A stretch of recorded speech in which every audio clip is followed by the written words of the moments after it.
Welcome back to Nick Lenz's movie review, episode number 77. This is I'm viewing the seventh James Bond film, Diamonds Are Forever. Yep, this particular film. Yeah, this film is noteworthy for being the sixth and last appearance of Sean Connery as James Bond in the Eon Films productions. Yeah, making a return first time since You Only Live Twice. Yep. This was the first film released in the 1970s. Released just a couple years after the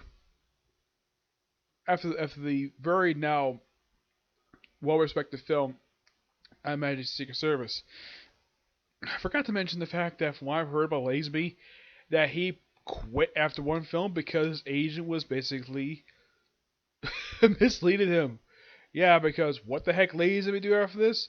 B movies. Yep, he did a bunch of B movies that probably nobody saw.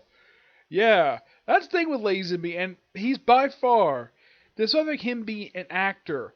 Yeah, apparently he also appeared like one commercial, and he fooled the producers of this film, thinking he was a well-respected actor, even though he wasn't. I mean, my gosh. At least he was a damn good fighter in the movie. Yeah, him and Tillis of Huss put up a damn good fight. And like with the last film, they replaced Blofeld in this film with Charles Gray. Yes, the same guy who would later play in the cult classic The Rocky Horror Picture Show. I've seen it once. I didn't like it at all. I thought it was boring. Yeah, no offense to anybody who likes Rocky Horror Picture Show, but I am not a fan of Rocky Horror Picture Show at all. I mean, the only thing I found interesting in the whole thing was the meatloaf scene. Though I didn't see the whole film, so yeah, that's why I felt bored watching it. That wasn't the most boringest film I saw. The most boringest one was Citizen Kane. And that's a critically acclaimed film. I call that film boring. Rock Horror Picture Show was kind of boring, but not as boring as that film. Like, oh my gosh, that film was boring. Anyways, when it comes to this particular film, we have we still have, Bernard Lee as M, Lois Waxmell as Moneypenny, and Desmond Llewellyn as Q. Yep, all three reprised their roles in the last film. Connery, how they got him is quite interesting. That apparently they had to make a deal with him that he would do two films with EM Films. I'm not sure what the second one was, but they agreed, and he basically had to do one of the films had to be James Bond. And we were like, okay. And the thing was, they basically Kelly Broccoli and the other producer, I don't remember his name, Harry Saltzman, they bent over backwards for basically Connery. They had to basically bend to his every whim. Yeah, he got paid reportedly $1.25 million. Which in today's term, that's like, yeah, that's not much for an actor. Back then, it was freaking a lot because it was the 70s. Well, actually, when the film was shot, it was basically like late 60s. The movie was probably made after, what happened with I Majesty's Secret Service. And unlike in, Twice, Connery seems like he's having a blast in this film, which I do agree with that. One person basically called, yeah, I saw one review of this film where they described Connery as phoning it in the whole film. Not really, no. Basically, he was happy, though the film basically went to a certain place, went to Amsterdam, who was kind of the James Bond version of basically Mary Poppins. A woman appears for like maybe two scenes. Yeah, she appears briefly, where she basically is a old lady. There's an old lady appears in here who gets later found dead in another scene. Yes, Mr. Witt and Mr. Kidd, a gay couple. Yes, a gay couple in the James Bond films. These two guys kill anybody who touches these particular diamonds. I'm like, these two guys are obsessed with diamonds for like no reason at all. The film starts off in the most awkward way possible. Okay, you have Bond looking for Blofeld. In the film, they don't say why he's looking for him. Though it's implied it was possibly due to looking for the death of his wife in the last film. But nope, frickin' nothing.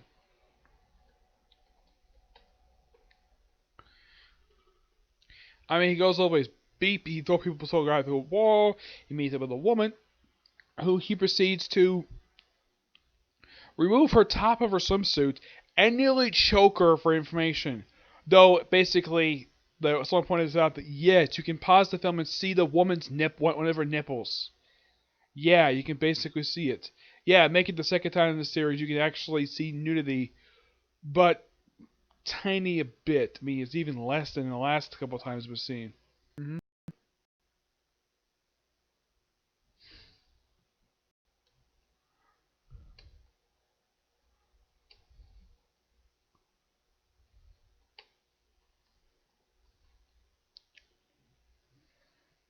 Yeah. So he proceeds to stumble across Blofeld's facility. We see Blofeld. Unlike the last two films, we actually don't have to wait a whole halfway through the film, or at least whenever the last two times he showed up. This time he shows up in the pre-title sequence. Yes. I mean, you only have to wait like a good about 2 minutes into the film, and bam, there's Blofeld. Yeah, unlike the last two, Charles Gray retained his hair. Yep. Yeah, and they all wear the same suit, the same Mandarin collar suit.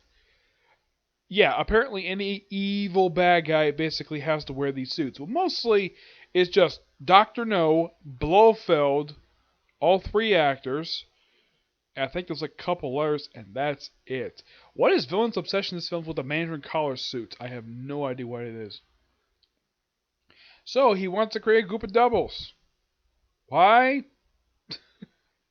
No idea why. The film doesn't bother to explain it. It's like, okay, Bond comes to this room where a guy's taking a mud bath, and then he tries to kill a Bond with this pistol, and Bond defeats him just by pulling a switch and killing the guy. Filling the thing with more mud. Yep. He is. He went away. He will become that version of me. And Bond easily dispatches, pretty easily, his two goons. Yeah, Blofeld also tries to take a knife Bond. And then he proceeds to knock him out. Throw him in some vat.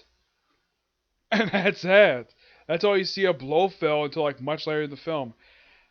Yeah, it was later revealed when you see him later in the film. It was basically the Blofeld who appeared in the beginning of the movie. That was a double. Yep, a frickin' double. Yes, there were more doubles, which the film doesn't bother to explain. This. I should point out that the book this film is based on does not even feature Blofeld at all. Yeah, the only reason I put him in the movie because, well, Blofeld is a popular character. Bring the character back, but not bring back the actor. Seriously, I don't know what Eon Films' deal was where, okay, you couldn't bring back Don Pleasance for Secret Service for some reason, even though the character's featured in both books. Yeah, the only books Blofeld is featured in, he's only featured in like about 3. I can think of. He's featured in Thunderball. He's featured in. I don't remember he's featured out in Rush for Love. I don't think so. No, I don't think he is. It's just Thunderball. Twice, and I'm actually Secret Service. And that's it. Oh, by the way, in the book version of Twice, Blofeld actually dies in that book. How does he die? He gets strangled by frickin' Bond. Yeah, he gets strangled. This film has a very stupid way of possibly killing him off. Yeah, at least last two films they actually left him alive. This one they have a weirdly stupid way. I'll get to that soon. And then we have Bond investigating diamonds. Okay. Oh, by the way, in case you're wondering who the guy who directed this film, it's Guy Hamilton. And we have Sherry Bassey basically come back with new lyrics. I should point out the plot of this film is very similar to that of Diamonds of Goldfinger. The only difference is Blofeld is not trying to rob frickin' Fort Knox. But it's a very similar plot thread. Heck, there's a similar scene from that film too. Where Bond is basically just talking to somebody like about diamonds. And it's basically sent to set this guy Peter something. Yeah, who claimed to be later his brother, even though that wasn't really true. Felix Leiter in the movie. When my dad watched this with me one time, he thought Felix Leiter was played by Roger Moore, the guy who played Bond in the next film. Yeah, it's not Roger Moore, it's some other guy. And unlike the last time he showed up, which was back in Thunderball, He wasn't like an inconvenience to Bond. I'm not really sure why in the world Guy Hamilton went this route. Heck, he was not like this in Goldfinger. No, Goldfinger, he was freaking useless. Yes, that was the thing. Okay, so in this film, he makes him like Guy Hamilton directs him in Goldfinger. He makes him pretty much a useless character, somewhat of a liaison. This film is basically a freaking bureaucrat. Yeah, this is Felix Leiter, mind you. I don't remember if he appears in the novel or not, but I know Blofeld frickin' doesn't. Yes. So, he goes to the various places, and of course we see also a dentist who get contact with these diamonds. He gets killed. How? Bit by a scorpion. Yep, a frickin' scorpion. How the heck this is accomplished? Wit and Kid get their hands on a scorpion in the middle of a desert, in Africa nonetheless. Yeah, he's the tall guy, I think it's Mr. Wit. Sees the dentist. We see Mr. Kid walk behind him, pull his shirt back. Apparently, he doesn't even notice this at all. Yay. I would notice too if someone tried to pull the back of my shirt. Yeah, apparently the dentist is an idiot. So he doesn't notice the fact he's pulling his shirt, and he doesn't notice that there's a scorpion crawling down his back and stinging him in his frickin' spine. Yes, this dentist is an idiot. And of course comes the Mary Poppins of diamond smugglers. Yes, why kill off an old lady for...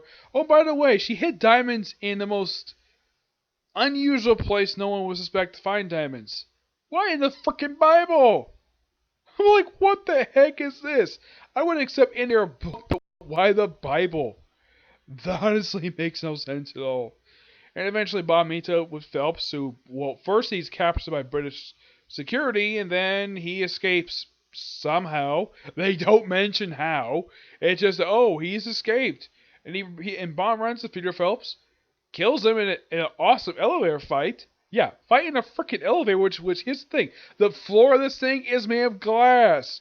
I have never seen an elevator like this, where the floor of an elevator is made of glass.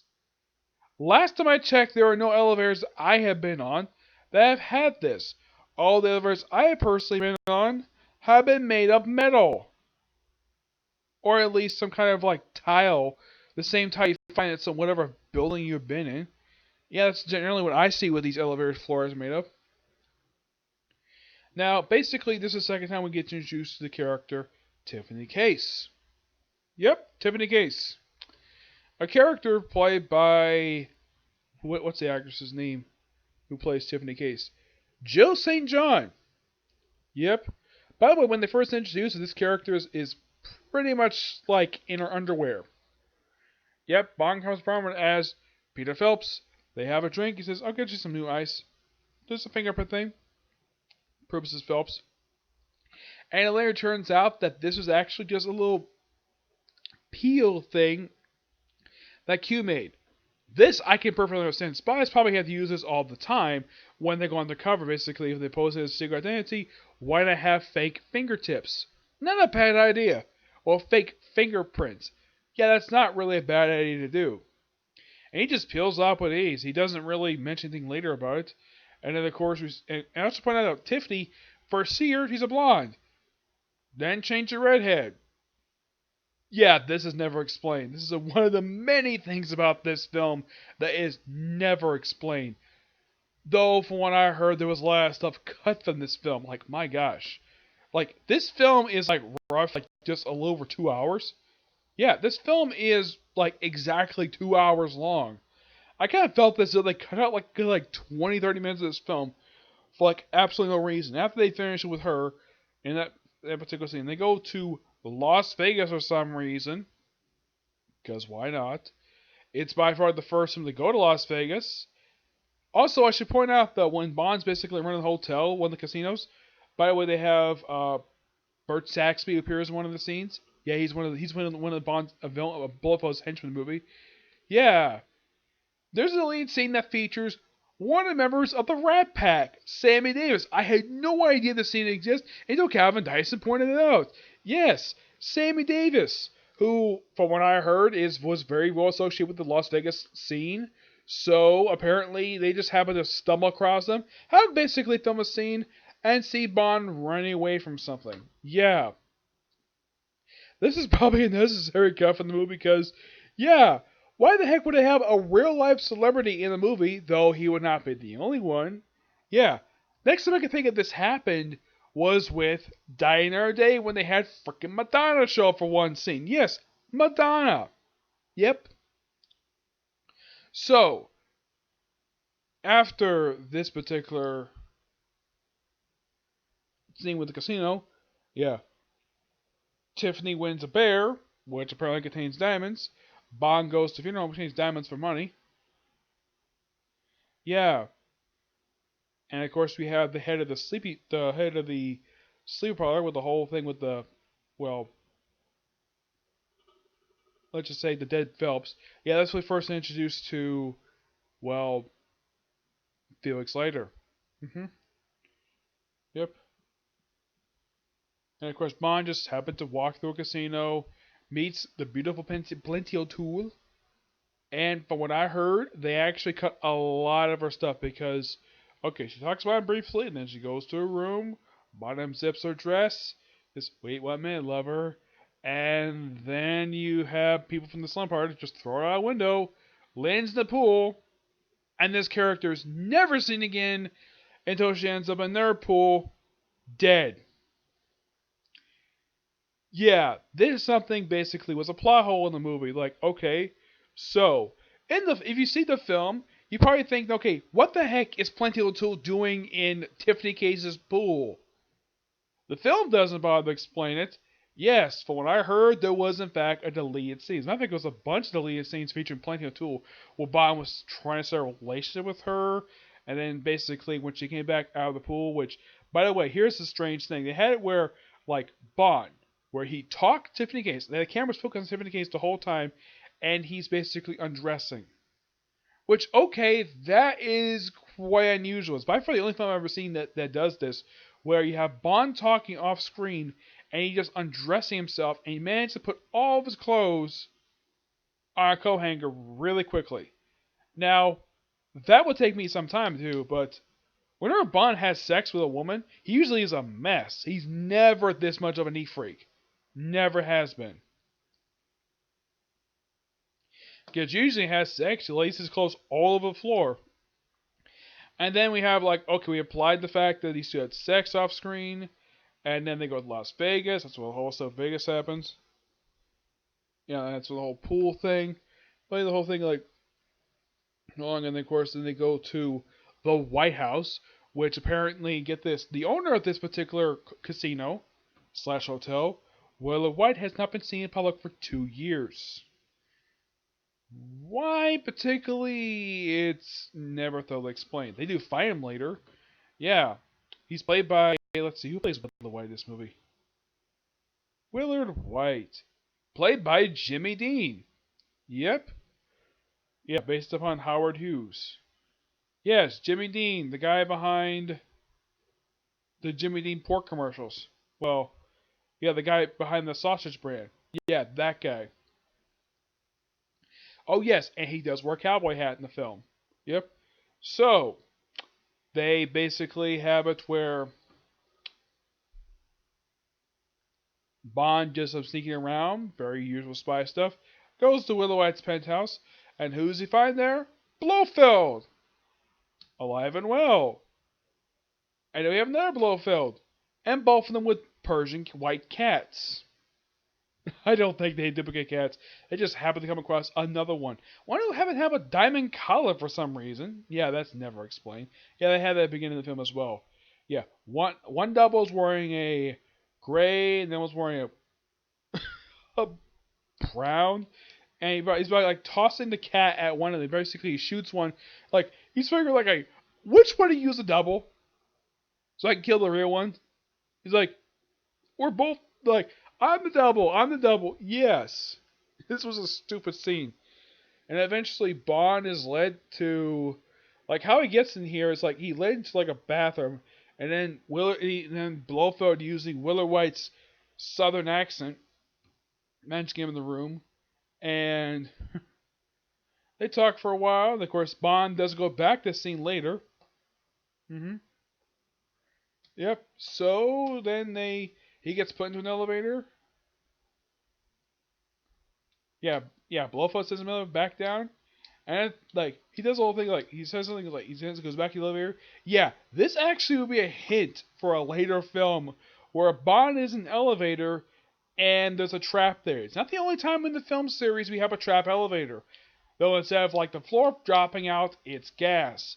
He gets knocked out, picked out by Mr. Wynn, Mr. Kidd, put in the construction pipe, and somehow, someway when he wakes up in there, they think, okay, he's buried alive. So he breaks the thing down. So he gets to the nearest hatch, somehow makes it a bogus lie, and gets a contact in MI6. We'll have Q pop up in here, have this ingenious scene where he poses as Bert Saxby. And they reveal exactly where the White is, just basically at his cabin in the middle of nowhere. And then Bond's like, give me 5 minutes to get up there and 5 minutes to find Willie White. Like, you'll find out in 10 minutes. So he gets up to the house. He runs Mammy a thumper. They have an awkward fight, and then they end up in the pool, basically nearly drown some women, and then they point to where he is, basically trapped in some room, locked there.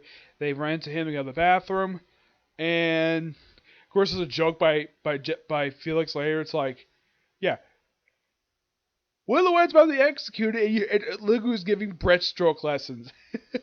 Yeah, that's an absolutely funny scene. And of course, then he gets, well, let's just say, they fight Willow White. He doesn't know what the heck is going on. He doesn't know why the heck he's even here. They get back to the hotel. They break into his room, and of course they have like this. Of course, before this, they have Tiffany Case in this wonderful. They sleep on this aquarium bed, which I do agree. This looks very uncomfortable to sleep on. I mean, I have a regular mattress. I would not like sleeping on that at all. So that was before the whole thing of sneaking around. Yep.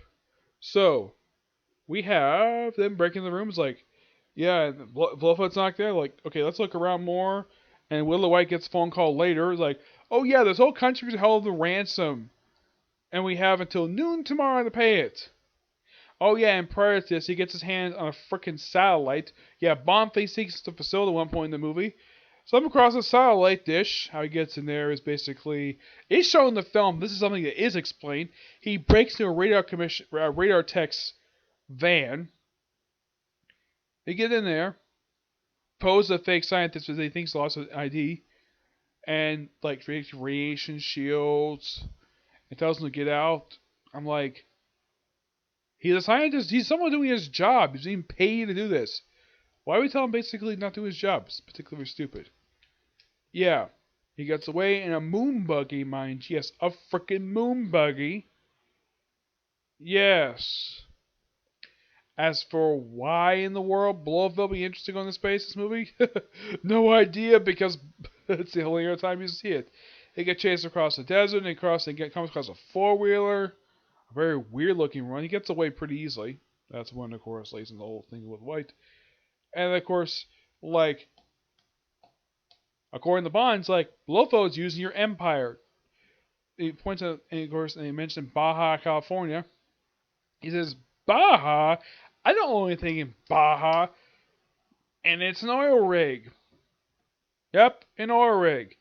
And by the way, this is where the end of the film takes place. At this frickin' oil rig. Yeah. Not a place you think when you think of a villain lair. Like you think of a building, a mountain. No, this film's set with a frickin' oil rig. Which I heard originally the finale for this film involved Blofeld fighting a frickin' salt mine. Which the owners turned down. How they get here is like, okay, Blofeld gets away in his sub from this place, and Bond flies over there in his weather balloon. They fight, and then basically that's where Blofeld dies. Yep, so finds Tiffany Case, who before this had been taken by Blofeld in the most stupid way possible. Yeah, follow somebody, follow a woman with a white cat, turn to be Blofeld in drag, And yeah, Tiffany K's so stupid. And then later on, she's seen wearing a bikini. Yes, a bikini. Why? Oh yeah, she actually refers to Blofeld by his first name, which okay, that's fine as far as I know. No one in the films ever referred to Blofeld by his first name. She's by far the only character to do this. At all, because everyone else usually referred to as either number one or simply Blofeld. As a matter of fact, I don't think anybody else besides Bond calls him Blofeld. Bond and maybe Willard White and maybe a few other characters. But do his subordinates call him Blofeld or number one? Nope. As a matter of fact, this is just basically Blofeld by himself. Despite the fact this is kind of a Spectre film, there's no mention of Spectre the whole film. I mean, it was the case the last couple of films. This film, nope, just freaking Blofeld. Yep. So they have a battle here, which is a very silly battle. It's like, okay, let's have Bond have a bunch of CIA agents come in a bunch of gunships, fire at this oil rig for absolutely no reason. The plate doesn't blow up at all. Yeah, Tiffany falls off the thing. Bond goes rescue her. Of course, oh yeah. How does Blofeld die in this movie? He's in his sub, he gets whacked in the control room, and that's apparently how he dies. Somehow. And after this whole thing is over, Bond and Tiffany are on a cruise ship. Going back to the UK, it says, oh yeah, Will White says, if you're having too much fun, I'll have the ship go in a zigzag pattern. Oh yeah, and there's also diamonds on this frickin' satellite, which goes into space. Yeah, as for having this satellite, never explained. Yeah, they run into Mr. Kid one last time, and they have a brief scuffle, both thrown overboard, one with a bomb between his legs, one having fun doing it. And yeah, that's the end of the film. The next film, no more Connery. On to Roger Moore next film. Yes, this was a particularly very... Yes, I've seen this film many times. This is a very awkward film. There are many things this film never explained, but it's an interesting story. I'd say Charles Gray basically plays an interesting Blofeld. Yeah, he's funny, but there's a lot about him that's never explained. Like, the double thing is brought up once after the opening titles. Yeah. Because near double, never explained. Also, here's something though. Is it just me, or is it that Blofeld is strapped for cash? Like, okay, in the last couple films, he had a big, massive lot of people. Like in, let's say, Thunderball, he had a massive amount of agents. It's like here he's got a handful of guys. Like, what? Now here's the thing about this film. This film is only being cheap. Really, really cheap. It's probably one of the smallest budgets of the whole entire series. This film was budgeted at $7.2 million. Yeah, that's a tiny budget. At least everything else looked visually perfectly fine. But yeah, Guy Hamilton will be back for the next film. Actually, next two films before they have Luke Skywalker come back for two films before they have another guy take over for the Roger Moore era. Yep. So yeah, that's particularly it for this particular review. I was thinking of doing another video, but I think I'll save it for tomorrow with my other 3 videos. Basically, before videos tomorrow, review the newest episode of One Piece, so the newest episode of Japanese manga, Dragon Ball Super, Boruto, and of course, review the newest chapter for Attack on Titan. Oh yeah, and also make it 5 because I'm going to review tomorrow, Live and Let Die, the first Roger Moore film and the 8th James Bond film ever released. Yep. So, until this next view. Bye.